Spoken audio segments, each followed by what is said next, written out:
How's it going? I am doing great. A lot better now that somebody showed up.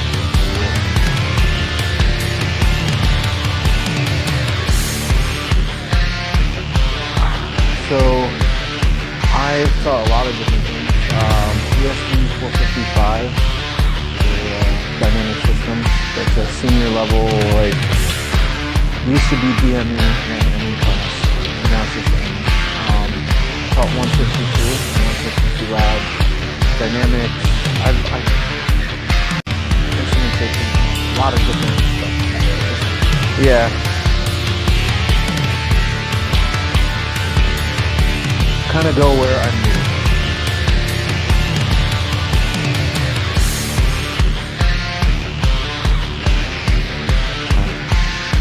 I used to teach the MEC 213 class. Yeah. And E2G 410.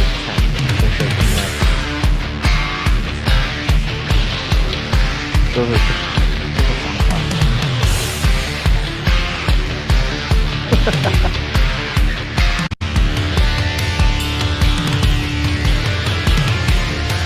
We'll give some other people a couple minutes, if not.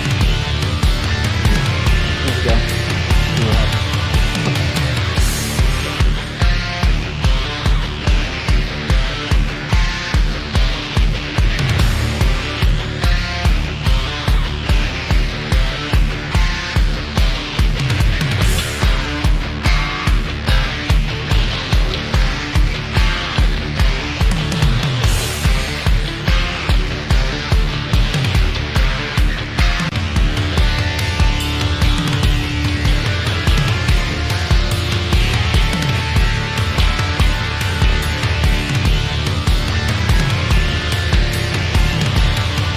What did you want to do when you graduated?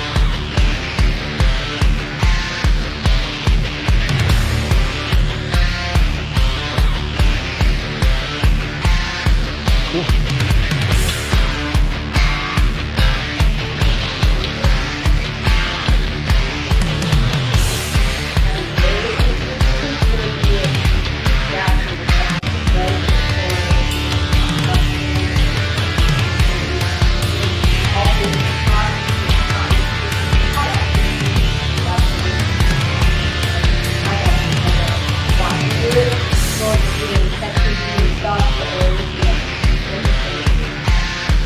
Cool. You might really like ETG 410, because that's about programmable logic controllers and how to program those so that you can do automation tasks. Pretty fun. And you get to play around with a bunch of different. There's some virtual environments that are manufacturing.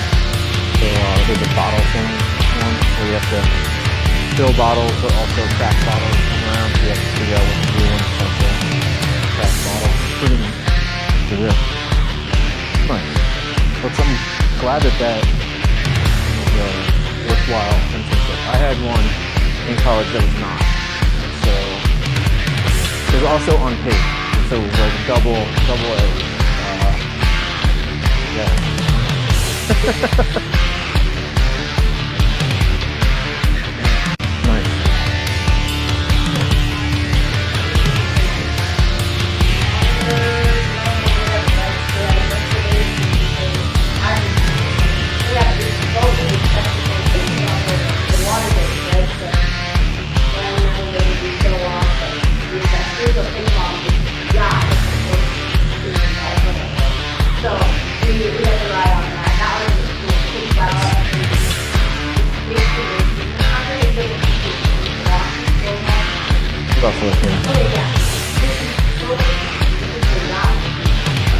We travel down to the park for walking out from around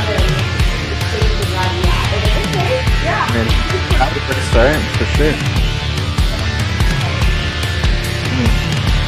Yeah, this is going to be a very, where is it?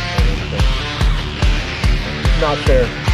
You came out, so awesome. That's a plus. Anyway, I'm going to record this on YouTube anyway, so people can, I'll post things for it, but All right. So there's going to be some interactive stuff. So you're going to watch your phone. And if you scan the QR code, I'm sorry, what was your name again? Faith.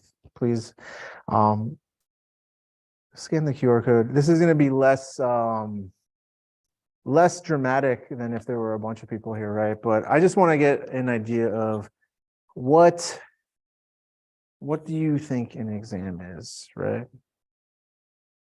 And I can open up the responses.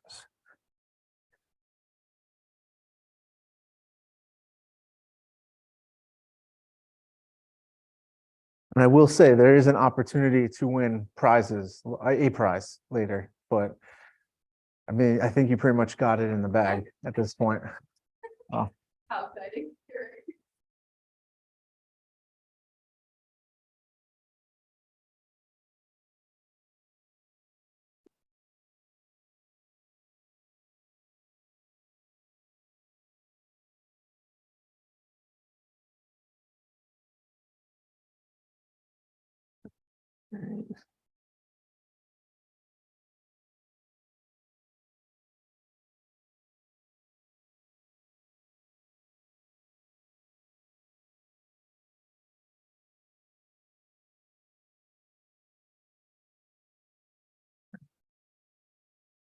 All right. Interesting word cloud. Material covered to test knowledge applied to the class, something like that. Yeah. So yes, you're not wrong, right? And here's some other popular definitions of what an exam might be, right? So really it's just a test, right? Fancy name for a test, great. A way to assess individual competency on a topic, right? So if you are in education, right, that's like that's the very fancy way of saying that I need to be able to test you specifically on what you know, not on what others know. But really, I like to think of it as an opportunity to showcase how much I know about a topic, right? And so when you find out that a class is comprised mostly of exams, how does that make you feel? I'm going to guess it's somewhere. It'll pop up eventually. Oh, I know what the problem is. I have to show the responses. There we go. All right, medium. So not great, but also not good, right? No, you're not excited. I don't think anybody's super excited for that, right? But I don't also, I'm glad that you're in the middle because down here, that's a really bad place to be too, right? So pop quiz, and here's where you're gonna be able to earn your prize, Faith, because you're the only one here and you're gonna win the prize anyway, but this is your prize. A GCU water bottle with the new logo and a cooling towel compartment. Super fancy, super fancy. But you have to pass my pop quiz first, which is very, very difficult. So once you sign in, it's all the same QR code. You good? You in? All right, let's start. This is a tough one. Oh, there. Okay. You've got 20 seconds to answer. Looks like you've got an answer in. I don't think we need to wait the whole time. What could it possibly be? Nailed it. Amazing. Here's the leaderboard. Okay, great. No leaderboard? Technology is the best. All right, next question. What is the capital of New Jersey? Phoenix, Newark, Trenton, or Jersey City? Okay. It is Trenton, 100%. Had to get a New Jersey plug in there since that is where I'm from originally. There you go. Faith on the board, 906 points. It is a tight match for sure. GCU's student section is called the Herd Thunder's Army, the Clappers, the Havocs. Like thunderclap, right? Of course, it is the Havocs. It's only 7 questions, so it's fine. Oh man, really jumping there. Yeah. GCU is celebrating its blank year anniversary. 75th, 25th, 17th, or 31st.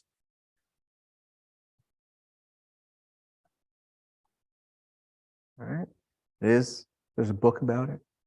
Probably. Yeah. Yep.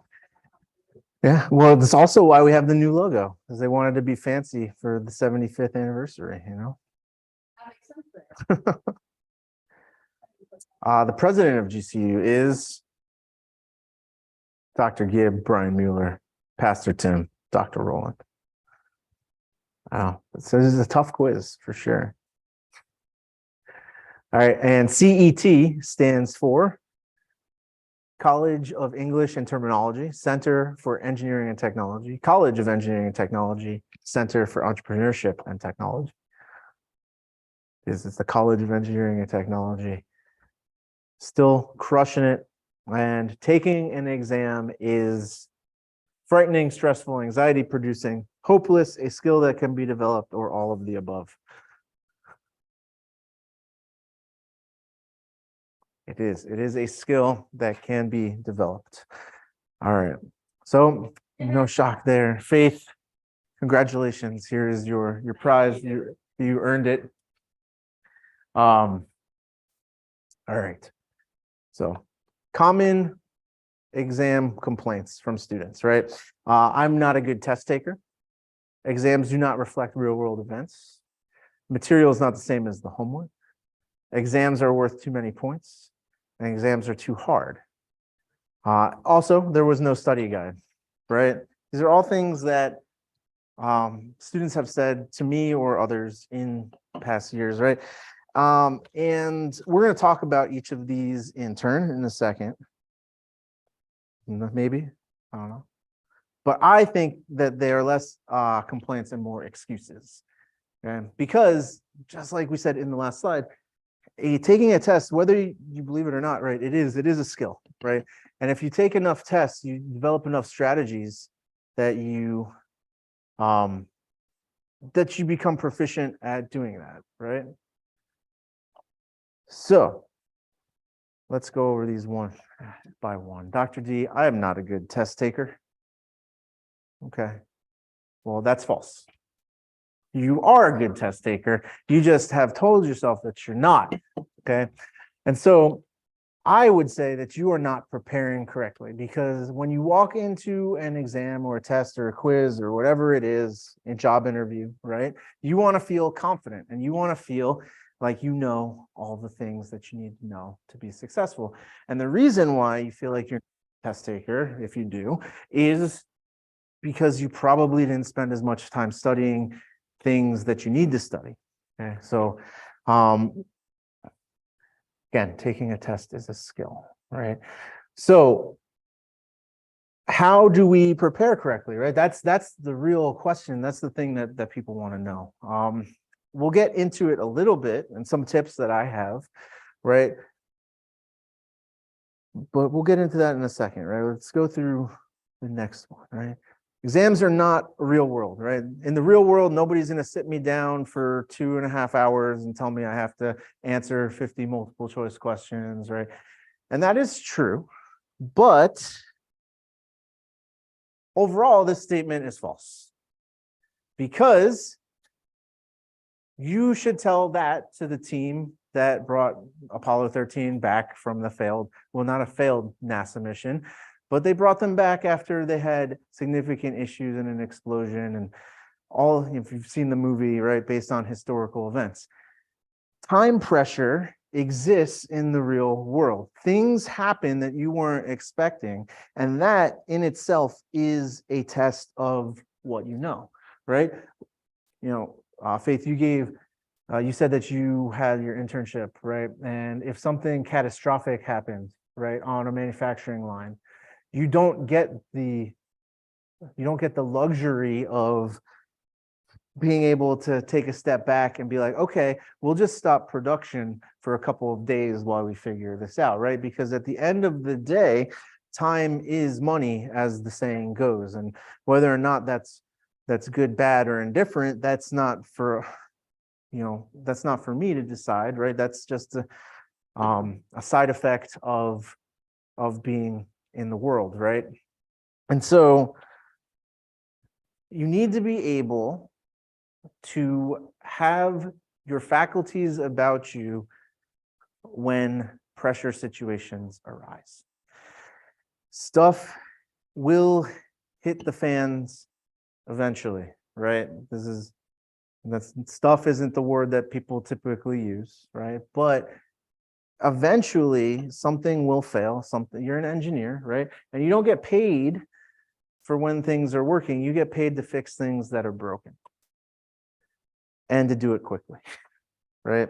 And so, yes, the act of no one's going to sit you down and be like, tell me what the fundamental theorem of calculus is and how that applies to your daily life, right? But somebody is going to ask you, well, how did this design fail and how do we fix it? And what steps do we take immediately to get ourselves up and running as quickly as possible, right? So the important part of the exam is not necessarily the content knowledge, right? It is the skill of working under pressure that we were trying to develop. Material on the exam was different than what was on the homework. That's a big false. And I know that it seems like that sometimes, but go back to saying that you're not recognizing similarities because you're in a stress situation, right? I've had plenty of students who've told me in the past, hey, you asked this question, but that wasn't the same as what was on the homework. That's true. I'm not in talking with employers, right? What do people that you are potentially going to work for want, right? They want you to think critically about problems, and typically you're not going to have foreknowledge of what those problems are, right? So again, this whole idea of being able to work under a little bit of pressure, right, whether it is self-imposed or otherwise, is super helpful, right? Super helpful, right? But just because something's not the same as something that you've seen before doesn't mean that it isn't pretty close, right? And so we should always start by thinking about what can we do the same, right? And if you can prepare well enough, then the stress levels go down, right? And I say this to students, have you guys ever seen the movie Luca? No, okay. Yeah, it's a Disney movie. It came out a couple of years ago now. So it might have come out during quarantine. My kids are now 6 and 7, but in quarantine they were 4 and 5. So there was a lot of Disney Plus that happened then. Okay, a lot. But we watched Luca, and in Luca, it's the story. If you guys don't know, it's the story of a sea monster who, when he comes out of the water, looks human, right? And anytime he gets wet, he reverts to his sea monster form. But one of the characters in that movie, Alberto, is very impulsive and doesn't really think things through. And Luca is the opposite, thinks things through too much, right? And kind of stresses out about everything. And at one point, Alberto looks at Luca and says, you know what your problem is? You've got a stupid Bruno in your head, right? He's like, why is it called Bruno? And he's like, that's not important. What's important is it's kind of like that, right? That was a big year for Bruno, for sure.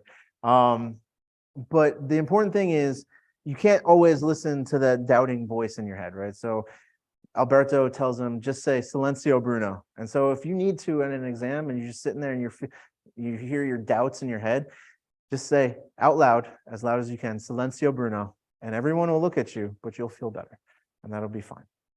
All right. It's not fair that the exam is worth so many points. This one's debatable. I say it's false because they're your chance to show what you know, not how well you work with others. Both things are important. Both things are needed.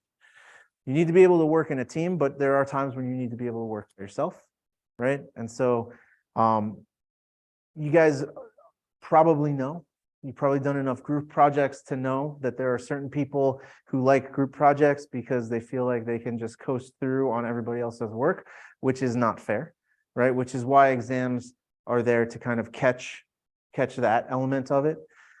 In a perfect world, if everybody were pulling their weight, right? Yes, projects are definitely better. You get hands-on skills, you learn how to do an actual thing, you learn why the math and the engineering and the physics all go together, right? But unfortunately, That's not always the case. The other part is you need to be able to communicate the way that you solve a problem to somebody, right? Especially when you first start off. If you go into a job as an entry-level engineer, they're going to ask you why. Why are you doing this? What, like, right? Like, they're going to have you do, and the way that typical workplaces function is that the entry-level engineers do most of the calculations, right? And most of the what people consider the grunt work, right? And then that gets checked by a more senior level person to make sure you're doing it right. And if you have a good mentor, they'll kind of ease you into it and work with you to understand the ins and outs of what actually is happening, right?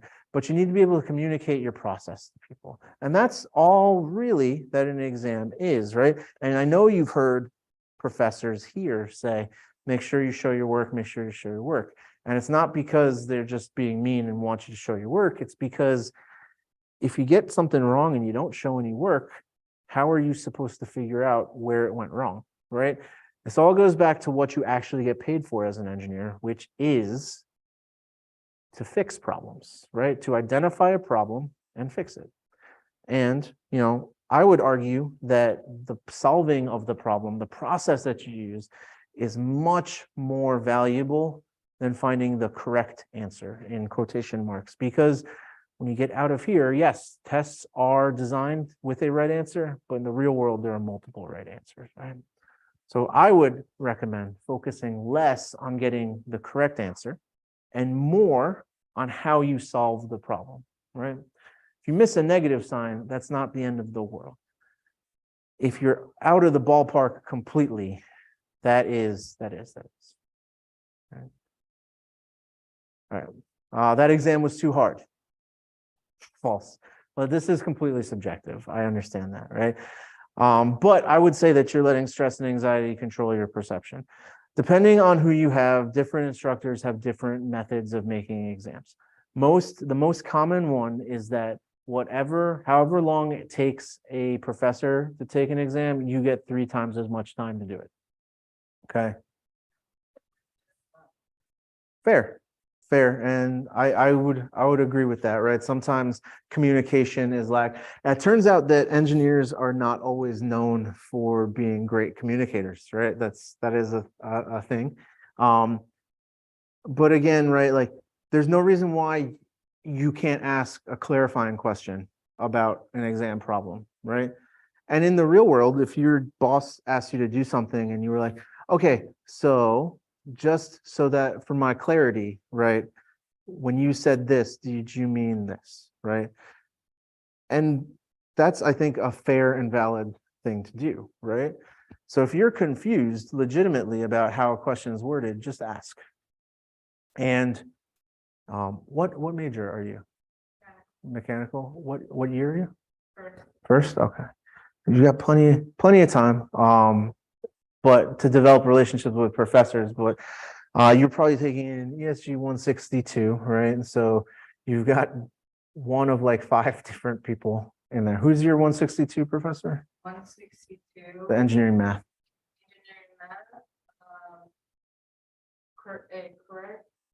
Crick? Yeah. And Mr. Collins. Okay. I will tell you, I know there's no exams in the lab, but Collins will answer your question no matter what you ask him, and probably answer more than what you asked him. And Professor Crick, same deal. I'm sure that wants you to have full clarity, right? I would say that all of the professors here have the mindset that if you are not going to do well on something, on an assignment, it is because you didn't put in the work and you didn't ask the questions.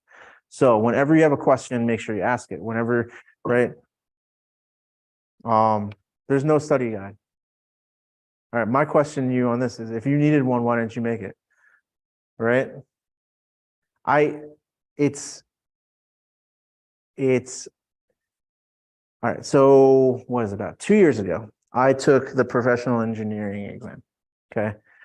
They don't provide you with the study guide. They give you an equation or manual. It's like, if you print it out, it's like that thick, right? It's every equation you could possibly want, but it's also a PDF that you can search while you're taking the test.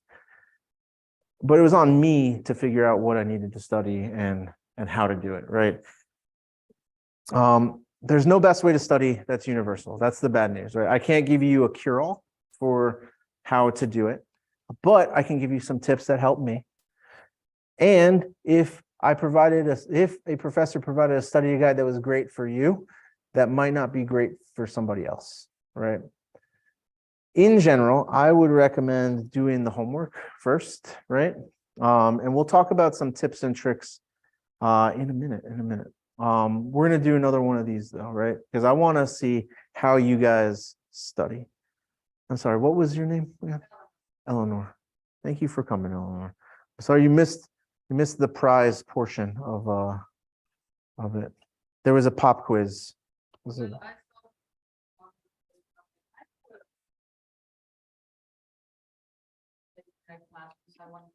From his class all the way down here.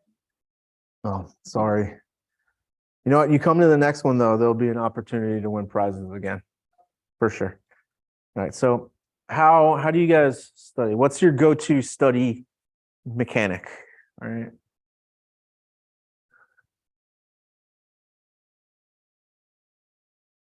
Also, this is, like I said, this is going to be on YouTube. So I don't know how useful this will be, but hopefully somewhat useful to somebody.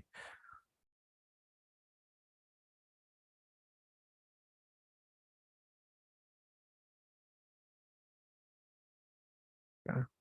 Simplify, rewrite, and revise. Review lecture material, do practice problems, work with classmates to catch where the concepts don't make sense. That's a really great thing right there, not to miss, right? Catch where the concepts don't make sense. That is the important thing. Simplify, rewrite, revise, right? Yeah, if you go through your notes, rewrite it in your own words, right? That helps with understanding as well, right? Because what you really want when you get out of here, whether your GPA is a 2.0 or a 4.0, is a clear understanding of what you learned, right? And unfortunately, sometimes when you learn a lesson, it can be painful, right? Like you touch the hot stove, but we don't want to keep touching the hot stove. Touch it once, that's an honest mistake. If you touch the hot stove more than once, then that's on you, right? So general tips. Here's the where I'm going to make my money on this, right? Okay. Give yourself ample study time. Don't study things you already know and have a winning mindset. We'll jump into some of these more fully, right? But give yourself ample time sounds pretty straightforward, except that your class isn't the only class I have, and I also have 3 exams on that day, and I have a paper due, and I have a lab report, and I have homeworks, and also I have to work, otherwise I can't come to GCU, right? And there's all these other overriding factors, and I get it, life happens, I do, which is why, right? Well, hold on. Are we going to go into that? No. Okay, we're not.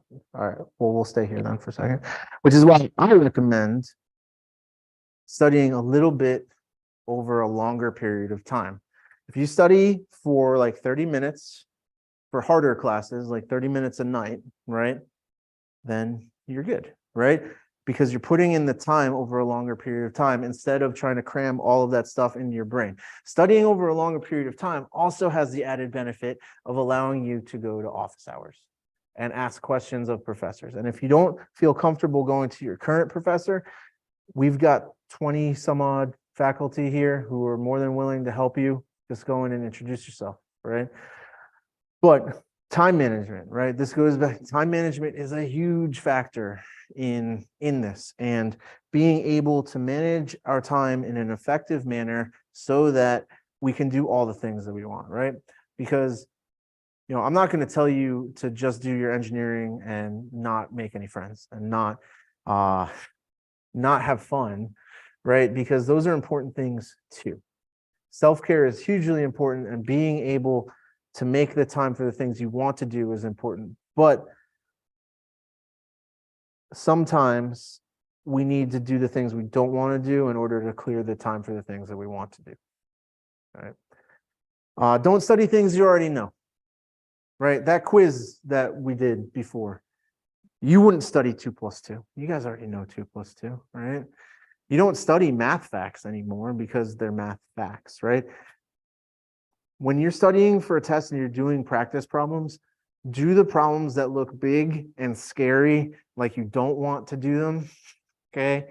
Because those are the problems that you're probably going to struggle with, right? Because you're not putting in the time to do them. Think of it this way. You guys Harry Potter fans at all? All right. This YouTube video has now mentioned Disney and Harry Potter, so it is sure to be stricken from YouTube in any way, shape, or form. But an exam is like a Dementor from Harry Potter. Okay. It will go into your brain and it will pull out the one question you were certain that you didn't want the professor to ask. Okay. It will pick that and it will magically show up on there waiting there for you, right? So how do we mitigate that? And well, now we understand that an exam is a Dementor, right? So what do we do? Well, you face your fear ahead of time, right? Do those problems that you're like, this is a messy problem, I don't want to do it. Do it. Get it done. Just do it early. Go to office hours, ask questions, figure out how to do it. Turn a weakness into a strength, or at the very least, less weakness, right? As you move through. Winning mindset. No, so I used to do in college track and field, and I was a hammer thrower and a shot putter. And I was not the best one to ever grace the earth, hence I'm here now, right? This would have been a different career. But there is a difference between people. There's a difference between, other than a physical difference, between people who excel at competition and people that don't. And one of the things that you need to get in the habit of doing, and this is something that my statics professor taught me in undergrad, is you need to walk into the exam with the mindset that you are going to do well, that you are going to crush that exam. Why? Because the same reason why you can't possibly win the Super Bowl or the Stanley Cup or the World Series or any world championship of chess or anything that is important, right? Any of these important events, if you walk in there and you think you're going to lose, you will automatically lose. You cannot entertain the idea, right? And that sounds like arrogance, right? And maybe it is a little, but it's just it's getting your mind in that state where you're like, well, I'm going to do my best and I'm going to leave it all here.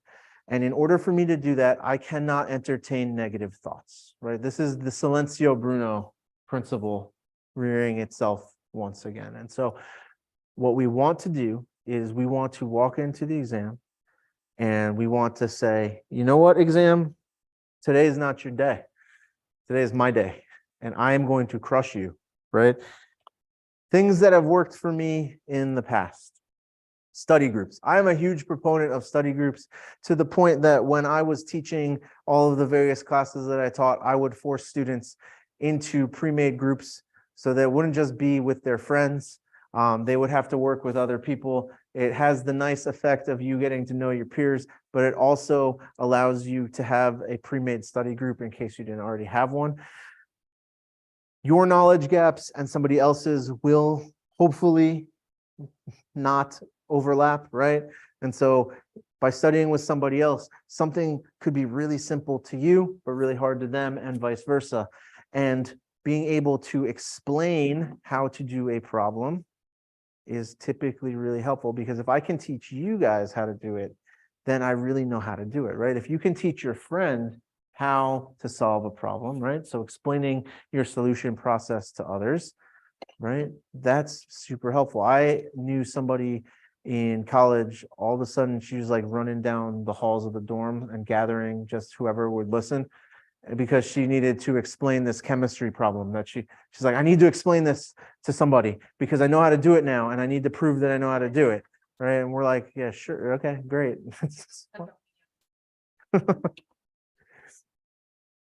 All right. Also, doing problems with a time constraint. So if you're worried about, well, the exam's only one class period long, set a timer for the length of time and see how many problems you can do. I know the big question that everybody asks is, well, how many problems are going to be on the exam? The answer is always, how does that help you study? It doesn't really. You know the time limit. Just see how many you can do in that time limit. It should be similar to the homework, right? Then you start crushing problems, right? If you find out, so how I studied for the PE, I bought an exam, a practice exam. And I would go through 10 problems at a time. And then I would stop and I would check the answers. And anything that I got right, I would file that in the yay, Dr. D did it, and he knows how to do this pile. And everything that I didn't, I would go and I would find as much information about that thing as possible to teach myself how to do that thing, right? Because why? Because as much as it sounds silly, right? The Dementor thing is true. And I know that if I don't know as much about welding as I should for the PE, then there are going to be a ton of welding questions. So then I overcompensated, right? And now I know too much about welding, and they didn't ask me any welding questions when I took it, right? Yes and no, right? No, that's because I've studied for welding before, and from in my perspective, a lot of the questions are contradictory. They can be, for sure. It depends. It's very case specific, right? And material specific, and you know, you do what you gotta do though. So these are 3 things that I find to be most helpful. Okay, we've got extra time, as I think this is really the end of the stuff that I had planned. So before I go to the last slide, do you guys have any questions, comments, anything you want to bring up? Burning questions? I'll answer anything. It doesn't have to be about this. It can be about whatever you want. I don't know. It now has morphed into the ask me anything of you guys have the assistant dean for engineering, like just chilling and ready to answer questions. So I don't know, because you don't know what you don't know. And right now, I normally feel like I know a lot when it comes to these classes. okay, well, that's a good feeling to have though, because why would you pay to come to school to learn something you already knew, right? And so I understand what you're saying though. I think especially with engineering students, right? You get a lot of students who in high school, and I was one of them, who just kind of got by, like coasted and did really well, right? Is that where you're at? No? All right. Well, then I apologize. Okay. Well, I would recommend seeing, like, going to office hours, making sure that you really use those resources. Office hours are not an intrusion on anybody. They are there so that people come in. And from personal experience, when nobody uses office hours, it is really boring for the professor. At least, like, even if you just come in to like ask whatever question, like, I'm stuck on this homework problem, right? Like, okay, well, and then you can sit there and work on it for a second and, chat, and it helps build relationships and community, which is what I'm hoping this does too, right? But overall, right, use office hours. If you're feeling lost, come, even if you just have somebody to talk to, like, if my door's open, then feel free. If it's shut, I'm in a meeting and I'd rather be talking to anybody, but unfortunately. Yeah. So I think you're the course director, right? Or something like that? It depends by what you mean by course director.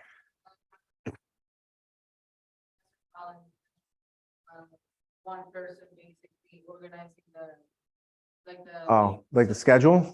That's Cheryl does our schedule. I help, but she's really she plays all that Tetris with the schedule. I am the assistant dean, so I deal with curriculum changes, right? Like, so when new classes come up, course revisions, things like that. I do daily operations for faculty, so I make sure that the faculty are all up to speed on what they need to be doing. So I'm guessing studying. I did, yeah. I was a mechanical engineer undergrad, and then got my PhD at ASU. I worked for 3 years at this place called Picatinny Arsenal doing fuse development for mortar shells. So like weapons development, it was training rounds. And then after that, I went back to school for my PhD. And when I was done with my PhD, I worked as an orthopedics research engineer at Wake Forest University Baptist Medical Center in Winston-Salem, North Carolina. Yeah. So essentially in that job, my boss and I were the only engineers that worked there, and we were test engineers. So we would design tests and they were just pretty much like on surgical techniques and things like that. I mean, your experience is, do you think engineering is very similar to like a desk job? It depends on, so yes and no, right? So I'm going to give you the engineering answer, which is it depends. It depends on what kind of engineering you get into. And so my first job was with the US government, right? And that was very little actual engineering, which is one of the reasons why I went back to school, right? Because I didn't want to deal with not doing engineering, okay? But if you go down a project management pathway, right, that becomes more of a desk job where you're making schedules, you're doing project management and stuff like that. If you want to do more of the engineering, right, like the research and development stuff, that's less of a, well, that's still kind of a desk job, but you're going to be more in the field as well. Test engineers and manufacturing engineers tend to be more hands-on in the long run. Yeah. Yeah. Well, degree, I was planning to pair that up with hopefully my future AMP license to go into aviation. Sure. Yeah, that's a good plan. 100%. AMP? No, I don't. So, Oh, yeah. Why? Nice. Cool. Yeah, that is really good. I just wanted to be hands-on. That's what I did. Right. Yep. I didn't. And I was like, oh, they can still work. I can do like.